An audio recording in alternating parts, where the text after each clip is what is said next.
30 सितंबर अष्टमी नवमी व्रत के दिन कन्याओं को भूल से भी मत खिलाना।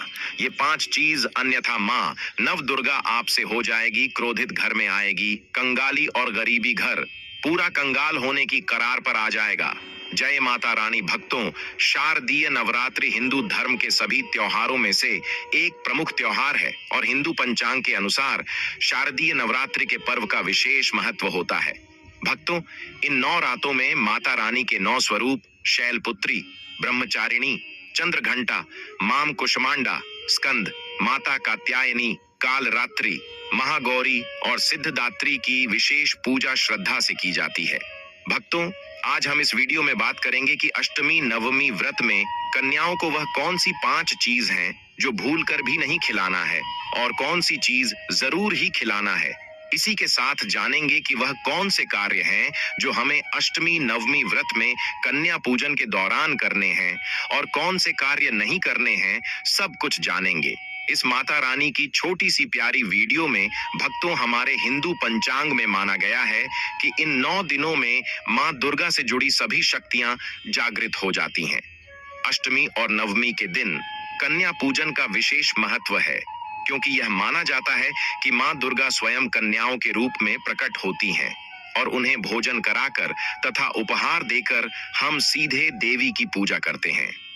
भक्तों, इस बार 30 सितंबर की पावन अष्टमी और नवमी तिथि पर जब भक्तजन कन्या पूजन का आयोजन करते हैं तो यह केवल एक परंपरा नहीं, बल्कि देवी शक्ति को प्रसन्न करने का सबसे सरल और सशक्त मार्ग माना जाता है।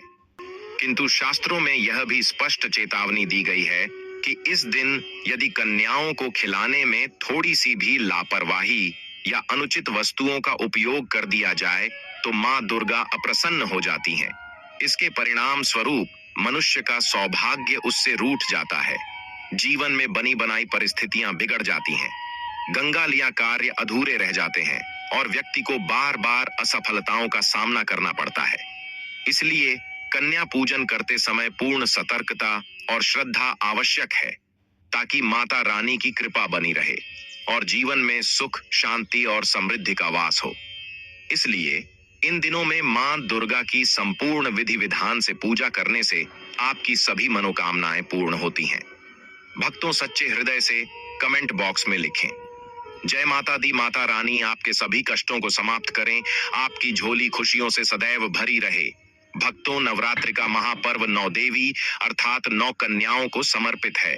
कन्या पूजन करने से हमारी समस्त पीड़ा दूर होती है, दुख दर्द दूर होते हैं, हर कष्ट दूर होते हैं, गृह क्लेश हमारे जीवन से हमेशा के लिए दूर हो जाते हैं। यहाँ तक कि पितृदोष, राहु दोष, मंगल दोष, काल सर्प दोष, मात्र कन्या पूजन से क्षण से पीड़ित व्यक्ति को राहत मिलती है, सुकून मिलता है, घर में खुशियां आती हैं तथा अकाल मृत्यु घर में कभी नहीं होती। भक्तों, इस बार की शारदीय नवरात्रि सचमुच बेहद खास है, क्योंकि मां दुर्गा अपने वाहन सिंह पर नहीं बल्कि हाथी पर सवार होकर पृथ्वी लोक 22 सितंबर को पधार चुकी है। शास्त्रों में कहा गया है कि जब मां हाथी पर सवार होकर आती हैं, तो यह राजयोग और समृद्धि का द्योतक होता है। इसका अर्थ है कि इस नवरात्रि में मां रानी हर भक्त के घर सुख, शांति, ऐश्वर्य और वैभव का आशीर्वाद लेकर प्रवेश करेंगी। हाथी पर आगमन को शक्ति, स्थिरता और शुभता का प्रतीक माना जाता है, जो दर्शाता है कि इस बार की नवरात्रि आपके जीवन में बड़े परिवर्तन और सकारात्मक ऊर्जा लेकर आएगी। इसीलिए तन मन धन से माता की आराधना करें, सच्चे भाव से उनका स्मरण करें और अपने जीवन के हर संघर्ष को जीतने का संकल्प लें, क्योंकि जब मां अपने भक्तों पर प्रसन्न होती हैं तो असंभव भी संभव हो जाता है। भक्तों, जैसा कि आपको मालूम होगा कि इस साल शारदीय नवरात्रि 22 सितंबर 2025 से आरंभ हो चुकी है और 2 अक्टूबर 2025 को विजयादशमी के दिन समाप्त होगी। अष्टमी और नवमी व्रत की सही डेट टाइम की बात करें तो इस बार अष्टमी नवमी व्रत विशेषकर संधि पूजा का शुभ मुहूर्त इस प्रकार है। अष्टमी तिथि 29 सितंबर 2025 की शाम 4:32 बजे से शुरू होकर 30 सितंबर 2025 की शाम लगभग 6 बजे तक जारी रहेगी। नवमी तिथि 30 सितंबर 2025 की शाम 6 बजे से शुरू होकर 1 अक्टूबर 2025 की शाम लगभग 7-1 बजे तक चलेगी। और अगर हिंदू कैलेंडर की माने तो 30 सितंबर को भी आप अष्टमी और नवमी व्रत कर सकते हैं। यूं कहें कि 2 दिन की पूजा का फल एक दिन को ही, जो कि 30 सितंबर को, जिसका अद्भुत सहयोग बना रहा है, मैं कर सकते हैं। संधि पूजा मुहूर्त अष्टमी से नवमी के बीच का काल 30 सितंबर 2025 को शाम 5:42 बजे से लेकर 6:30 बजे तक है। इसलिए भक्तों, आप इस प्रकार शुभ मुहूर्त में आप अष्टमी और नवमी को, इन दोनों तिथियों में कन्या पूजन अवश्य ही करें। कन्याओं को भोजन अवश्य खिलाएं। शास्त्रों में 9 दिनों के नवरात्रि को बहुत ही शुभ और मंगलकारी माना जाता है, और वही 9 दिनों के नवरात्रि को अच्छा नहीं माना जाता है, ना एक भी दिन कम, ना एक भी दिन ज्यादा। भक्तों, पूज्य गुरु जी ने अपनी माता रानी की कथा में बताया है कि शास्त्रों के अनुसार नवरात्रि के दिनों में माता रानी का पूजन करने से, कन्या पूजन करने से माँ अभय वरदान प्रदान करती है। कुंडली में जो कष्ट होते हैं उन्हें ठीक कर देती है। श्रीधर की तरह सच्चे हृदय वाले व्यक्ति के सभी कष्टों का निवारण मां शीघ्र ही करती है। मां की उपासना से विनम्रता का विकास होता है। सभी कष्ट, दरिद्रता, दुख, कष्ट नष्ट हो जाते हैं। नवरात्रि में माता रानी का व्रत और पूजन किया जाता है, लेकिन नवरात्रि के दौरान सबसे ज्यादा महत्व होता है कन्या पूजन का। दोस्तों, कन्या रानी जो होती है फूल की पंखुड़ियों की तरह नाजुक होती है। कन्या पूजन सर्वोपरि है, श्रेष्ठ है। कन्या के रूप में स्वयं जगदम्बा देवी, माता वैष्णव, 9 देवियां अर्थात समस्त ब्रह्मांड इनके शरीर के कण कण में वास करते हैं। बहुत कम लोग जानते हैं 33 कोटि देवी देवताओं का वास होता है कन्याओं के मस्तक पर।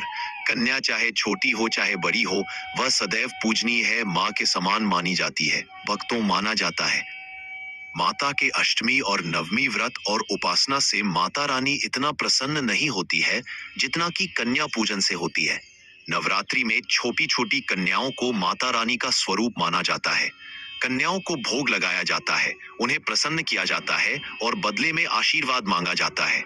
भक्तों, अगर किसी छोटी कन्या ने जाने अनजाने में, अगर आप उनके पैर छू रहे हैं और अपने हाथ से आपके मस्तक पर अपना हाथ रख दिया, तो स्वयं मां जगदम्बा ने अपना हाथ आपके मस्तक पर रखा है। आपको है असीम आशीर्वाद माता का प्राप्त होगा, जिसकी आप कल्पना तक नहीं कर सकते।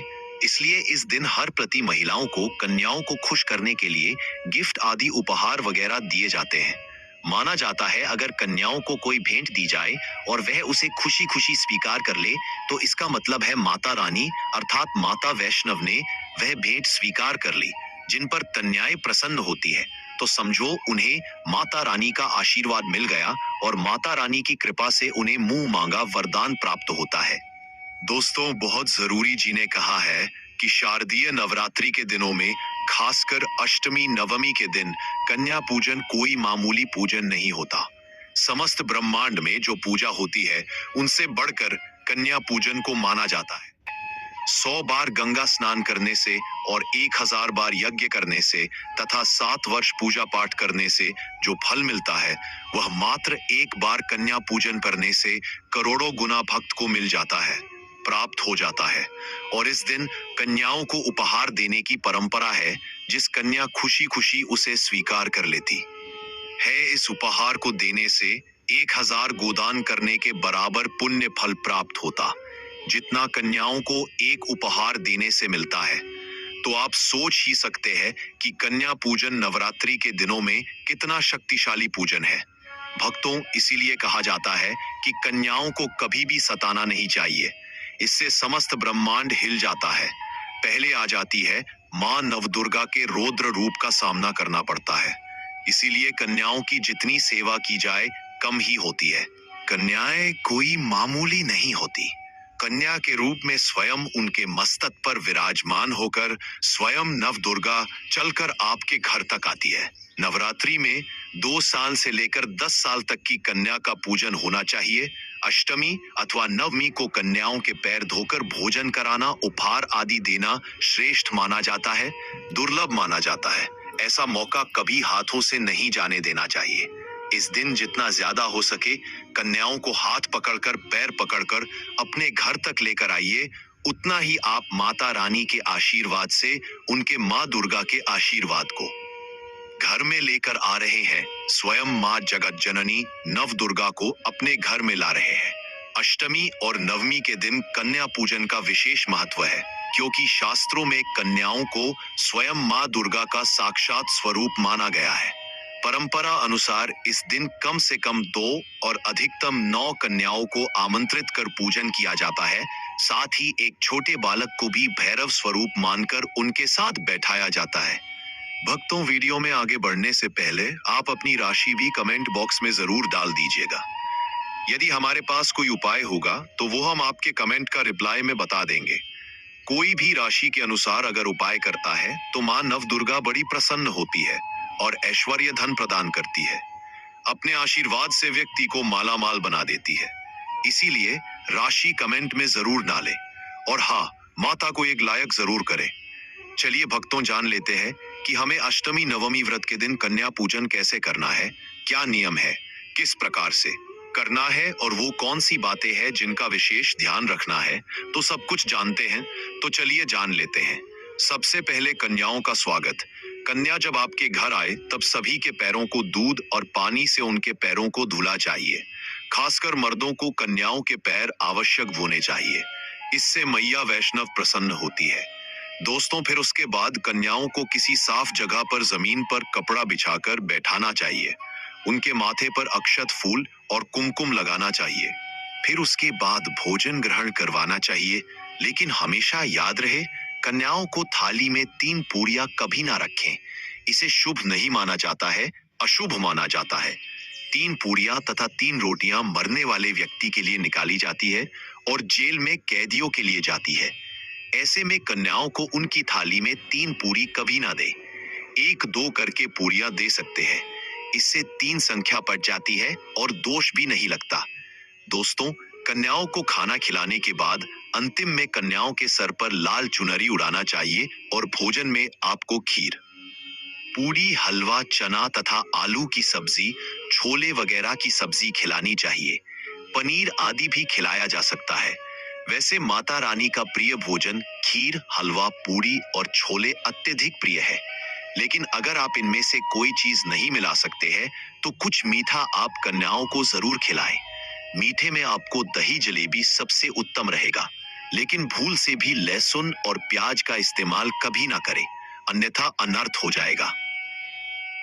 अक्सर कई लोग कन्याओं को कुरकुरे का पैकेट, चिप्स वगैरह का पैकेट खिलाते हैं, जो कि घोर अनर्थ माना जाता है, क्योंकि इसमें लहसुन प्याज का इस्तेमाल होता है, जिसके कारण आपका व्रत खंडन हो सकता है।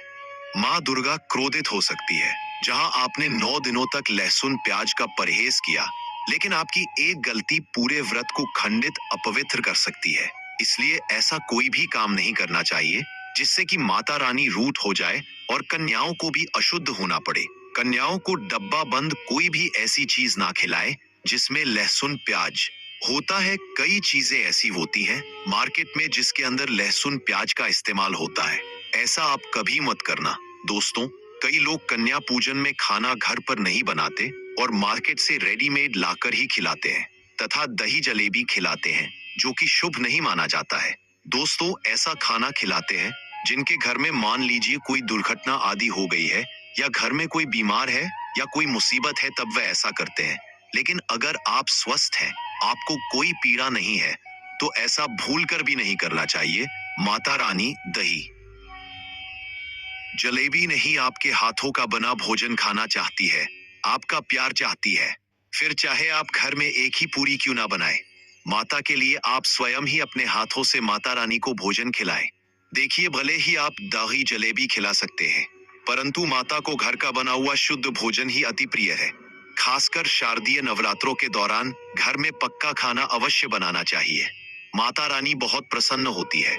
घर का बना पक्का खाना ही कन्याओं को खिलाना चाहिए।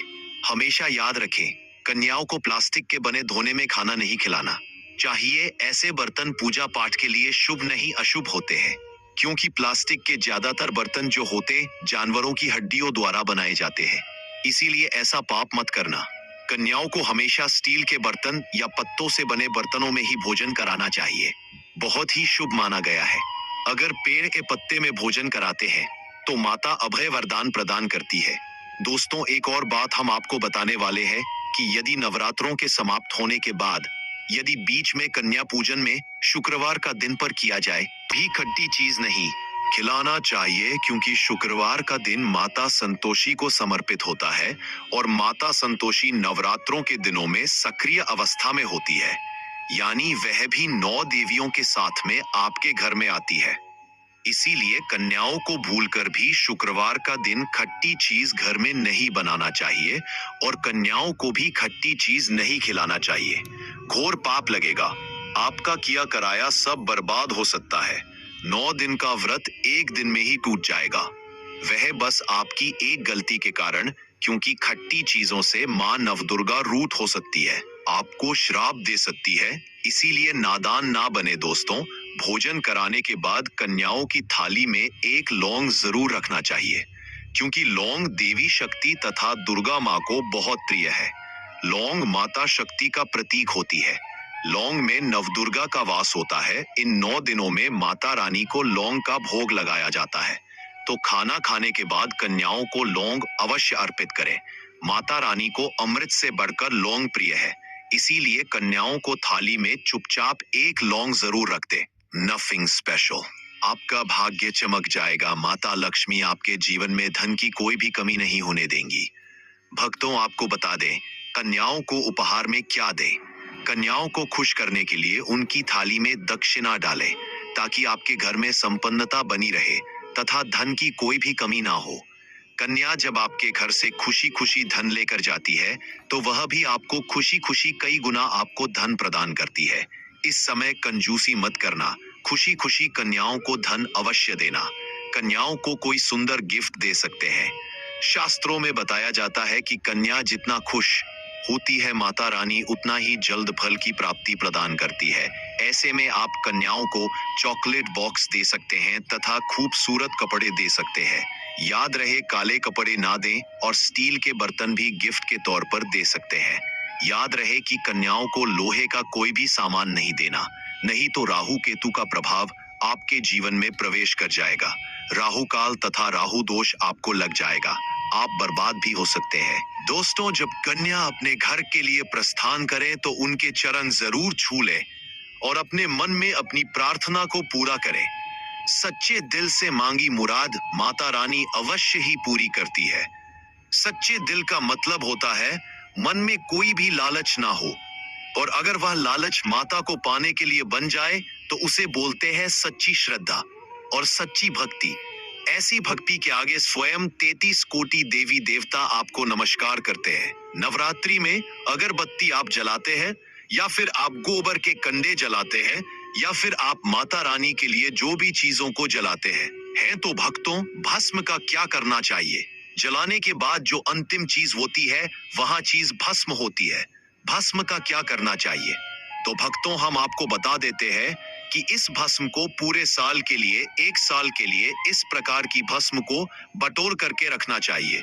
जो अगरबत्ती की भस्म है, या फिर कहा जाए गोबर के कंडे की भस्म रखी है, क्योंकि माता रानी को हम जो कच्ची धूप जलाते हैं उसकी भस्म भी काफी सारी हो जाती है। क्या इसे में नदी में बहा देना चाहिए? अगर ज्यादा है तो नदी में बहा दीजिए, बाकी कम से कम आपको 1 साल के लिए आपको ये भस्म अपने में जरूर रखनी चाहिए। भक्तों, हम भस्म के बेनिफिट बता रहा हूँ और इसके फायदे बता रहा हूँ। इससे पहले अभी तक जय माता दी नहीं लिखा है तो जय माता दी लिख दीजिए। इससे हमें वीडियो बनाने का मोटिवेशन मिलता रहता है और माता रानी की कृपा आपके ऊपर और हमारे ऊपर सदा बनी रहती है। इससे हमारा जो वीडियो बनाने का उत्साह होता है वह बहुत अधिक बढ़ जाता है। हमारी टीम और भी ज्यादा मेहनत करके आपको इस प्रकार की ज्ञान से भरपूर जानकारी उपलब्ध कराती है। इसके लिए आपको जरूर ही सब्सक्राइब कर लेना है, ताकि आने वाली वीडियो के नोटिफिकेशन आपको प्राप्त होते रहे। तो भक्तों, जो भस्म होती है इसका क्या करना चाहिए? अगरबत्ती की जो भस्म होती है इसे पूरे 1 साल के लिए आपको बचाकर रखना होता है और इसे थोड़ी थोड़ी आपको खानी होती है। अगर आप चाहते हैं कि आपकी अध्यात्म उन्नति हो, आपकी प्रगति हो, तो यह थोड़ी थोड़ी मात्रा में खाना शुरू कर दीजिए। आपके जो सोचने समझने की क्षमता है इतना ज्यादा पावरफुल हो जाएगी कि आपके आसपास में रहने वाले लोग जितना सोचते हैं उससे 1000 गुना ज्यादा आपकी सोच बढ़ जाएगी भक्तों, जिस भी कार्य को करने के लिए जाएंगे उस कार्य में आपको तरक्की मिलना शुरू हो जाएगी। और भक्तों, एक खास बात, छोटे बच्चों को नजर तो बहुत ही जल्दी लग जाती है, तो जो अगरबत्ती की भस्म होती है, माता रानी के लिए 9 दिनों तक आपने भस्म जला करके रखी है, उस भस्म का थोड़ा सा तिलक आप जो है उनके मस्तक पर लगाइए। या फिर चाहते हैं तो जिस हिस्से में दर्द हो रहा है, जैसे कि पेट में अचानक से दर्द हो रहा है, उस हिस्से पर आप जो है इस भस्म को रगड़ दीजिए, अच्छी तरीके से भस्म लगा दीजिए। तो पेट में अगर प्रेत लगा हो, प्रेत भस्म हो जाएगा, बाहर निकल जाएगा। सिर दर्द हो रहा है, सिर में लगा दीजिए। यानी कहने का मतलब है कि ये आपके हर प्रकार के दुख तकलीफ बाधाओं को दूर करने का काम करता है। नित्य खाएंगे, अपने छोटे बच्चे को खिलाना शुरू कर दीजिए। पढ़ने लिखने में कमजोर है, ऐसे में जो बुद्धि स्थिर हो जाएगी। कई लोग पढ़ने लिखने को बांध देते हैं, कई लोग किसी की किस्मत को बांध देते हैं। तो भक्तों, इन सारी समस्याओं से छुटकारा पाना चाहते हैं तो इस भस्म का तिलक प्रतिदिन जरूर लगाइए। अगर दोस्तों आप इनका तिलक लगाते हैं तो फिर यह अति उत्तम है, 100 पर सुहागा होगा आपके लिए, और आपके बच्चे की जो पढ़ने लिखने की जो क्षमता है काफी बढ़ जाएगी। आप जहां भी जाएं, आपको भी अध्यात्म उन्नति मिलेगी। इस भस्म का जब तक तिलक आपके सिर पे लगा रहेगा, कोई भी आपका बाल बांका नहीं कर पाएगा। और भक्तों, यदि आपके ऊपर कोई व्यक्ति तंत्र विकार करता है या करने का प्रयास भी करेगा, तब भी नहीं लगता रहे। आइए जानते हैं कि जत की बात का क्या करना चाहिए। आप में से अधिकतर भक्त या तो नदी में बहा देते हैं और अधिकतर लोग हैं यह धन स्थान पर रखते हैं, इससे फायदा नहीं मिलता। दोस्तों, ज्योत की बाती ही हमेशा जागृत अवस्था में रहती है। हमने आपको कुछ संकेत भी बताए हैं जो कि मां नवदुर्गा स्वयं एक ज्योति के माध्यम से, जो कि अखंड ज्योत कहलाती है, से देती है। इससे हमें पता चलता है कि मानव दुर्गा हमारे घर में पधार चुकी है, हमारे घर में विराजमान है। इसलिए ध्यान से सुनना, ज्योत की बाती को हमेशा आप जो है अपनी बाजू पर पहनना, बाजूबंद की तरह आपको इसे पहनना चाहिए। अगर लड़की है तो लड़की से होनी भुजा में आपको इसे पहनना चाहिए। क्यों पहनना चाहिए? क्योंकि ये कोई साधारण नहीं आशीर्वाद होता है, ये साक्षात माँ दुर्गा की कृपा होती है, प्रसाद होता है। 9 दिन तक अखंड जलने के कारण ये चैतन्य हो जाता है, इसमें प्राण आ जाते हैं, इसमें शक्ति आ जाती है। इसीलिए इसे पहनने के बाद कई प्रकार से फायदे मिलते हैं, समस्त मनोकामना पूर्ण होती है। और जिन महिलाओं को संतान नहीं होती है तो उनको संतान की प्रति मानव दुर्गा की कृपा से हो जाती है। इसीलिए अगर आप इस प्रकार के फायदे नवरात्रों के दिनों में लेना चाहते हैं तो ये ज्योत की बाटी अवश्य धारण करें। दोस्तों, अगर आप मां नवदुर्गा की कृपा पाना चाहते हैं तो कमेंट बॉक्स में लिखें जय माता दी। माता रानी आपकी झोली खुशियों से भर दे। आपके पास भी कोई पुराने सिक्के हैं जिनमें वैष्णो माता या हनुमान जी या खासकर किसी देवी देवता की तस्वीरें छपी हैं, तो अगर वे आपको संयोग से मिले हैं तो आप बहुत भाग्यशाली हैं।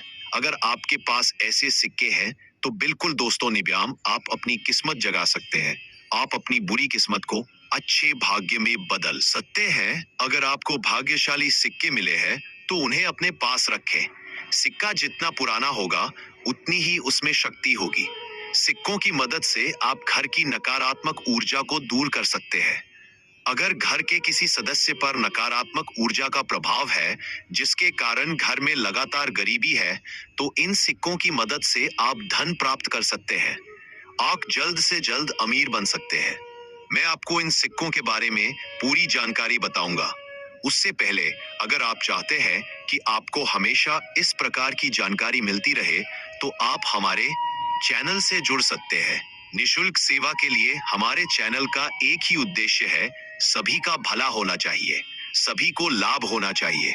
मित्रों, यह सिक्का जिनके भी पास है, समझ लीजिए कि वह व्यक्ति हमेशा धन और समृद्धि से धन्य रहता है। यह सिक्का धन को आकर्षित करता है, यानी यह पैसे को चुंबक की तरह खींचता है। लेकिन इस सिक्के को जागृत किया जाना चाहिए, यानी इसमें प्राण प्रतिष्ठा होनी चाहिए। यदि इसकी प्राण प्रतिष्ठा अनुष्ठान के अनुसार की जाती है तो व्यक्ति आसानी से धन प्राप्त कर सकता है। इस तरह मैं आपको प्राण प्रतिष्ठा करने की सबसे सरल और आसान विधि भी पूज्य गुरु जी ने बताई है।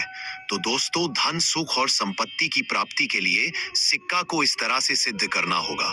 सबसे पहले आपको सिक्के को अपने पास रखना होगा, इसे लाल कपड़े में लपेटना होगा और इसके बारे में सोचकर इसे एक तरफ रख देना होगा। फिर इस सिक्के को गंगा जल से स्नान कराना होगा। फिर से आपको इसको दूध से नहलाना है। जैसे हम देवी देवताओं को नहलाए हैं, वैसे ही इस सिक्के को भी नहलाना है। जिस चित्र में देवी देवताओं की छवि होती है, उसमें उन देवी देवताओं के संख्या आ जाते हैं। तो दोस्तों, अगर सिक्के पर किसी भगवान की छवि है, तो आपको उसको बंधन लगाना है। अगर किसी भी तरह की देवी देवता की छवि है, तो आपको उस पर कुमकुम लगाना है। फिर इस चित्र पर चंदन, गुलाल और ये सारी चीजें चढ़ाएं, जैसे हम देवी देवताओं को चढ़ाते हैं। फिर इसकी देवी देवताओं की तरह पूजा करें और इसे और दिखाएं, इसे धूप बत्ती दिखाएं। फिर आप इस सिक्के को लाल कपड़े में लपेटकर अपने पर्स में रख सकते हैं। अगर आप व्यापारी वर्ग से हैं, तो इसे अपने पर्स में रखें। अगर आप इसे घर में पूजा स्थल पर रखना चाहते हैं या अपने पर्स में रखना चाहते हैं, तो इसे लाल कपड़े में लपेटकर अपने पर्स में रख लें। इससे कभी पैसों की कमी नहीं होगी। सिक्का जितना पुराना होगा, उतना ही ध्यान अपनी ओर आकर्षित करेगा। आप पुराने सिक्के से अपना भाग्य भी उदय कर सकते हैं। आप अपने दुर्भाग्य को सौभाग्य में बदल सकते हैं। दोस्तों, यह सभी चीजें हमें देखने में आसान लगती है, लेकिन उनका प्रभाव बहुत बड़ा होता है। तो आप भी अपने भाग्य को उदय करने के लिए पुराने सिक्कों की मदद ले सकते हैं। इस वाले उपाय को शास्त्रों में भी बहुत अधिक शक्तिशाली उपाय बताया गया है, इसलिए इस उपाय को जारी करें जब आप सच्चे मन से पूर्ण श्रद्धा भाव से मां नवदुर्गा की पूजा पाठ कर रहे हैं और अपने अष्टमी नवमी व्रत के दिन कन्या पूजन सच्चे मन से किया हो, तभी यह उपाय कारगर सिद्ध होगा। अन्यथा आपका उपाय कोई फल नहीं देगा और बर्बाद चला जाएगा। तो भक्तों, आपने जान लिया कि अष्टमी और नवमी के दिन कन्या पूजन कितना महत्वपूर्ण होता है और इसके द्वारा मां दुर्गा की विशेष कृपा प्राप्त होती है। नवरात्रि केवल व्रत और पूजा का पर्व नहीं है, बल्कि यह आत्मविश्वास, शक्ति और सकारात्मकता को जगाने का अवसर है। इन 9 दिनों में हम मां के 9 रूपों की आराधना कर अपने जीवन में नई ऊर्जा और सफलता का संचार करते हैं। इसलिए आप भी सच्चे मन से मां की भक्ति में लीन हो जाइए और अपने घर परिवार के लिए सुख, शांति और समृद्धि का आशीर्वाद प्राप्त कीजिए। आइए मिलकर जोर से बोले, जय माता दी, जय माता दी, जय माता दी। यदि आपको यह जानकारी अच्छी लगी हो, तो वीडियो को लाइक करें, चैनल को सब्सक्राइब करें और इस पावन संदेश को अधिक से अधिक भक्तों तक पहुंचाएं। याद रखिए, जब भक्त श्रद्धा और विश्वास से मां को पुकारता है, तो मां कभी भी उसे खाली हाथ नहीं लौटाती।